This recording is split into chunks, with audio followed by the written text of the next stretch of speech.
Celebrations are taking place in Kherson as Ukrainians work to rebuild the city following the retreat of the Russian army. In every corner, everyone is cheering and flashing Ukrainian flags. To commemorate the second day of the city's freedom, they flocked onto the streets of Kherson early on Saturday, hugging police officers and waving the blue and yellow Ukrainian flag. Ukrainians were seen celebrating all over the city while displaying Ukrainian flags everywhere. Ukrainian soldiers were greeted with hugs and tears of joy. Everyone was cheering, waving Ukrainian flags, and signaling cars around every corner. According to various reporters on the ground, there was absolute euphoria, from people celebrating the liberation in Kherson. Pictures and videos of the celebrations in Kherson can be seen all over the internet, YouTube, and other media outlets. But let's hold on a second. How are these celebrations even possible?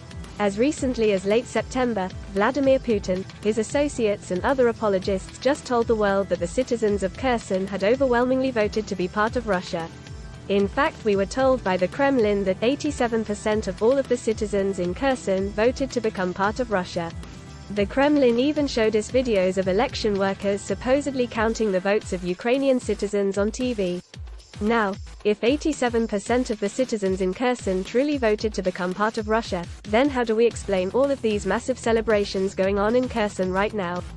Could it be that the vote in Kherson was all faked, and that the vote counters on television were all a part of some sort of fictional and staged play? No. Say it ain't so, Mr. Putin. You wouldn't be lying to the world in such an obvious and grotesque manner now, would you? When we see all of these celebrations going on in Kherson now, we understand that it was all a huge lie. It was a sham, and a scam. And since we now know that the sham referendum in Kherson was a huge scam, then what about the other referendum elections in the 3 other regions in Ukraine? We were told that 3 other regions in Ukraine voted to be rejoined with Russia, by vote percentages of 93%, 98%, and 99%. Even to the most hardcore Putin apologists, it is now blaringly obvious that these sham elections were nothing more than a fictional play, similar to a movie set, in order to support some huge lies. And to make matters worse, the annexation of these 4 regions in Ukraine were all based upon these fake and fraudulent elections. These fake scam elections have now been fully exposed. Of course, the annexation of Crimea in 2014 was also based on one of Putin's fake and fraudulent scam elections.